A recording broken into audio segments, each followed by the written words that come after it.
নমস্কার, আপনাদের সকলকে স্বাগত জানাই নলেজ বাংলা ওয়ার্ল্ড ইউটিউব চ্যানেলের আরও একটি সুন্দর এবং নতুন ভিডিওতে অর্থাৎ শ্রী শ্রী বামলীলাতে স্বাগতম।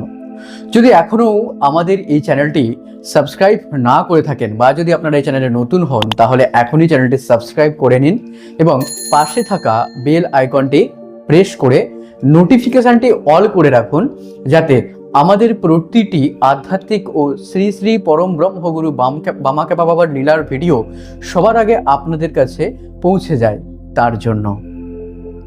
তাহলে চলুন আজকের এই ভিডিওতে আমরা জেনে নিই এক আশ্চর্য, অলৌকিক এবং ইতিহাস সমৃদ্ধ ঘটনা, যেখানে মিলিত হয়েছেন শ্রী শ্রী বামাখ্যাপার সান্নিধ্যধন্য সাধক বিনয় কুমার শাস্ত্রীর এক মহামহিম সাধন ভূমির স্মৃতি। তারাপীঠের শীতের এক নির্জন অপরাহ্ন ৮৩ বছর বয়স্ক প্রবীণ সিদ্ধ মহাসাধক বিনয় কুমার শাস্ত্রী কয়েকজন শিষ্য ভক্তকে সঙ্গে নিয়ে এসেছিলেন পবিত্র তীর্থক্ষেত্র মহাপীঠ তারাপীঠে। প্রথমে তিনি প্রণাম করলেন ত্রিলোক জননী শ্রী শ্রী তারা মায়ের রাতুল দুই চরণে। তারপর ধীর পায়ে এগিয়ে গেলেন মহাশ্মশানের দিকে, যেখানে চিরনিদ্রায় শায়িত আছেন আমার শ্রী শ্রী মহাভৈরব শিবাবতার শ্রী শ্রী বামাখ্যাপা বাবা। মহাশ্মশানের অন্ধকারে বসে রইলেন তিনি দীর্ঘক্ষণ। তার চোখে যেন ভেসে উঠছিল বহু বছরের পুরানো সেই শান্ত নির্জন তারাপীঠ, যেখানে দোকানপাট, কোলাহল, ভিড় কিছুই ছিল না। তিনি ধীরে ধীরে বলে উঠলেন, কত বদলে গেছে তারাপীঠ, তাই না?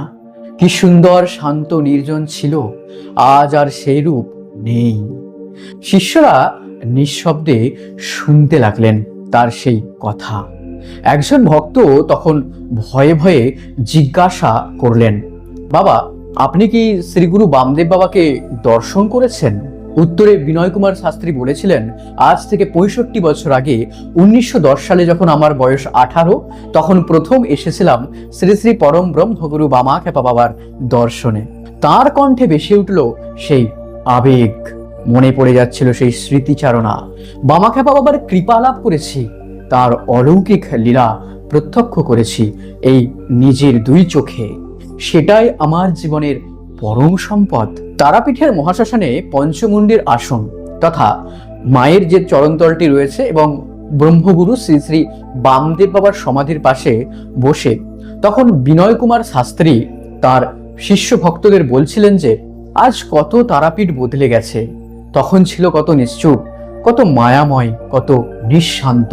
গভীর অন্ধকারে যেন মায়ের দর্শন পেতাম, যেন গা ছমছম করে উঠত।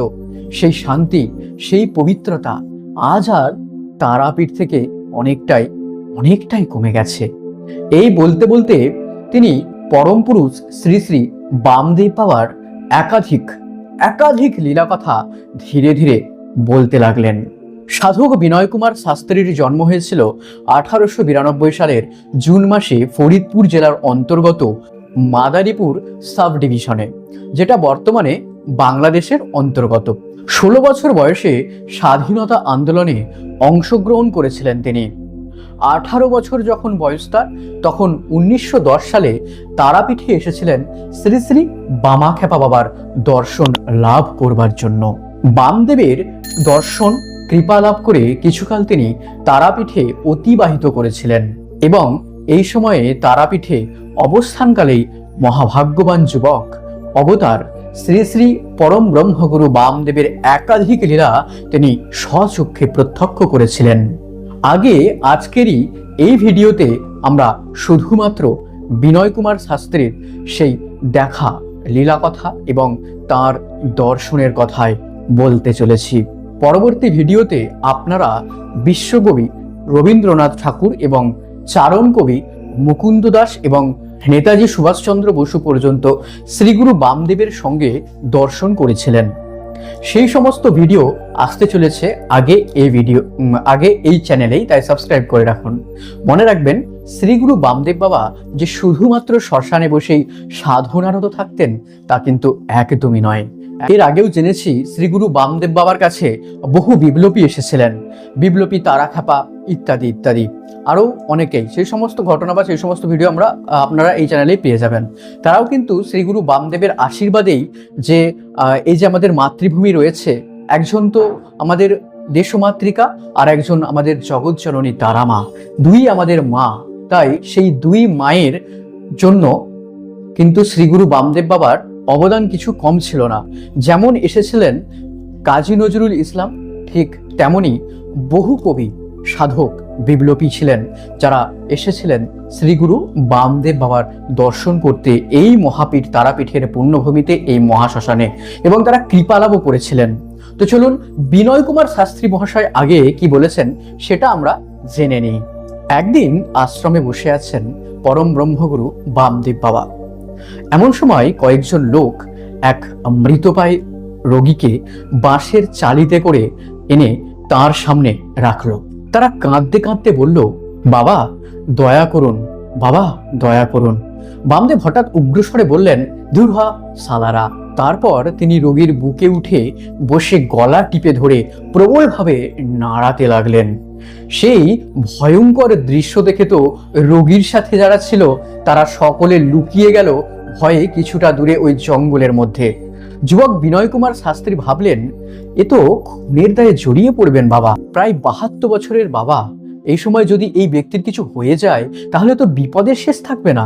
কিন্তু কয়েক মুহূর্ত পর বামদেব বাবা উঠে এসে বসতেই সেই মৃতপ্রায় মানুষটি উঠে দাঁড়ালো, সম্পূর্ণ সুস্থ দেহে একদম। সে বলল, বাবা আমার খুব ক্ষুধা লেগেছে বটে। বামদেব বাবা বললেন, ওইখানে খাবার আছে, যা গিয়ে খেনে। তারপরে তিনি 3-4 জন মানুষের খাবার একাই খেয়ে ফেললো। বলল, বাবা খুব তেষ্টা পেয়েছে বটে, এবার জল খাবো। বামদেব বাবা কলসি দেখিয়ে বললেন, ওই যে জল খা। তিনি প্রায় ঢক ঢক করে আধ কলসি জল খেয়ে ফেললেন। এই দৃশ্য দেখে তো এই দিকে যুবক শাস্ত্রী স্তম্ভিত, তার চোখের সামনে যেন ঈশ্বরের লীলা প্রকাশ পেল। তারপরে বামদেব বলল, ঘর চলে যা। তারপরে যাকে সবাই কাঁধে করে এনেছিল সে হেঁটে চলে গেল নিজের বাড়ি, যেন তিনি সেদিন স্বয়ং মহামৃত্যুঞ্জয় মহাদেব বামদেবকে দর্শন করেছিলেন। আর একদিন আর এক দম্পতি তাদের মৃতপ্রায় শিশুকে নিয়ে এলেন বামদেব বাবার কাছে। তাদের আগের 5-6টি সন্তান জন্মের সঙ্গে সঙ্গেই মারা গিয়েছিল। তারা বলেছিলেন, বাবা এ আপনারই সন্তান, একে বাঁচান। তখন শ্রীগুরু বামদেব বাবা কি বলেছিলেন জানেন? তখন শ্রীগুরু বামদেব বাবা বলেছিলেন, যদি আমার সন্তান হয় তবে শ্মশানে রেখে যা। তাই না? দম্পতি তখন ওই শিশুকে শ্মশানে রেখে এসেছিলেন। বামদেব তখন তার প্রিয় দুই বাবা কালু বাবা এবং ভুলু বাবাকে ইশারা করেছিলেন। যদি না জানেন কালু বাবা এবং ভুলু বাবা কে, তাহলে এই ভিডিওটি দেখতে পারেন। সন্ধ্যা নেমে এলো, সারাদিন কেটে গেল। যখন বাবা বললেন, যা ছেলেকে নিয়ে যা, তখন তারা গিয়ে দেখলো শিশুটি সম্পূর্ণ সুস্থ হয়ে কালু বাবা এবং ভুলু বাবার সঙ্গে খেলছে। এক অলৌকিক দৃশ্য। চারিদিকে বিষধর সাপ, পোকামাকড়, শেয়াল, শকুনি, পেঁচা, অথচ সে শিশুটি কিন্তু সম্পূর্ণ নিরাপদ।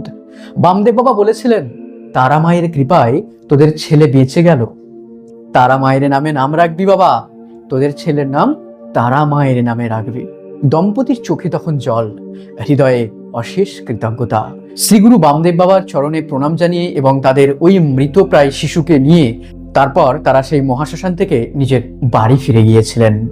এই দুই কাহিনী শোনানোর পর 83 বছরের বৃদ্ধ সাধক আবার চুপ করে গেলেন। কেন?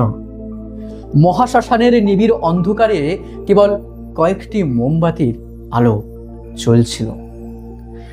আলো আধারের মাঝে যেন এখনো প্রতিধ্বনিত হচ্ছিল সেই লীলা কথাগুলি। তারাপীঠের মহাভৈরব শ্রী শ্রী বামাখ্যাপা বাবার অলৌকিক উপস্থিতি যেন আজও তিনি অনুভব করছিলেন, আজও অনুভব করা যায় সেই পবিত্র ভূমিতে। তিনি প্রত্যক্ষ দেহে আজ আর নেই, কিন্তু আজও তিনি এই মহাপীঠ ও মহাশ্মশান পাহারায় রয়েছেন সূক্ষ্ম দেহে।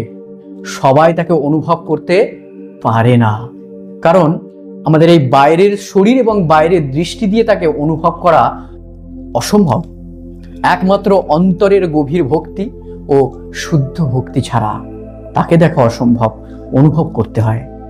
তো বন্ধুরা, এই ছিল আজকের সেই বিরল ও অলৌকিক ঘটনা, যা আমাদের মনে করিয়ে দেয় ভক্তি, বিশ্বাস ও কৃপা মিললে অসম্ভব হয়ে যায় সম্ভব, শ্রী শ্রী তারামা এবং বামদেবের কৃপায়।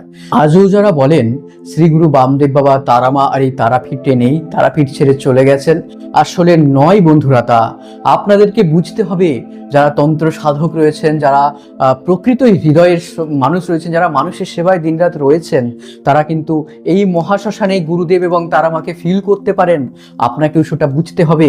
অনেকেই বলবেন, দাদা আপনি এই কথা বলছেন, কিন্তু মন্দিরের যে অবস্থা, ঠিক আছে, এগুলো হচ্ছে মায়েরই একটা লীলা খেলা। প্রতিবার যেমন প্রতি তীর্থ, যেমন তারাপীঠের কথাই বলি, তারাপীঠ একসময় ছিল তপভূমি, তারপরে তার সেখানে ধীরে ধীরে সাধন ক্ষেত্র হলো, তারপরে ধীরে ধীরে গ্রাম এলো, গ্রাম থেকে শহর হলো, শহর থেকে এখন তো পুরো একদম নগরের মতো বিশাল বড় সিচুয়েশন তৈরি হয়ে গেছে। এটা কিন্তু তারামায়েরই লীলা, এটা গুরু বামদেবের লীলা। আবারও তারাপীঠ জাগবে। মনে রাখবেন, সিদ্ধপীঠ মহাপীঠ কোনোদিনও মৃত্যু হয় না, সিদ্ধপীঠ মহাপীঠ কোনোদিনও হারিয়ে যায় না। তারা মায়ের অস্তিত্ব, গুরু বামদেবের অস্তিত্ব কোনোদিনও মিথ্যা হওয়ার নয়, মিথ্যা ছিল না, মিথ্যা জীবনে হবে না, এটাই হাস্যকর প্রমাণিত। আর আজকের এই ভিডিওটি আপনাদের কেমন লাগলো তা কিন্তু নিচে কমেন্টে অবশ্যই জানাবেন। যদি আপনার এই ভিডিও আপনার অন্তরাত্মাকে একটুখানিও টাচ করে থাকে এবং তারামা এবং শ্রী গুরু বামদেবের প্রতি যদি আপনার ভক্তিপূর্ণ ভালোবাসা অবশ্যই থেকে থাকে, তাহলে ভিডিওটি লাইক করুন এবং শেয়ার করে দিন আপনার প্রিয়জনদেরকে, যাতে তারাও এই শ্রী গুরু বামদেব বাবার লীলা কথা জানতে পারে এবং তারাও জানতে পারে যে ভৈরব কেমন ছিলেন, কি ছিল তার লীলা কথা, কেমন লাগলো সেটাও কিন্তু আপনারা জানাবেন। চ্যানেলটি সাবস্ক্রাইব যারা এখনো করেননি, তারা অবশ্যই চ্যানেলটি সাবস্ক্রাইব করে রাখুন। না জানি কখন তারামা এবং গুরু বামদেবকে আপনারা দরকার পড়তে পারে, তাই চ্যানেলটি সাবস্ক্রাইব করে রাখুন, বেল আইকনটি, নোটিফিকেশন আইকন অল করে রাখুন, যাতে ভিডিও আপলোড হওয়ার সাথে সাথে আপনারা ভিডিওটি পেতে থাকেন। আর সবাইকে হৃদয় থেকে ধন্যবাদ জানাবো এই কারণেই, কারণ আপনারা ভিডিওটি শেষ পর্যন্ত দেখেছেন। তারামা এবং শ্রী গুরু বামদেব বাবা আপনাদের সবার মঙ্গল করুন, এই কামনা করে আজকের ভিডিও শেষ করছি। জয় গুরু বামদেব, জয় মা তারা। ধন্যবাদ।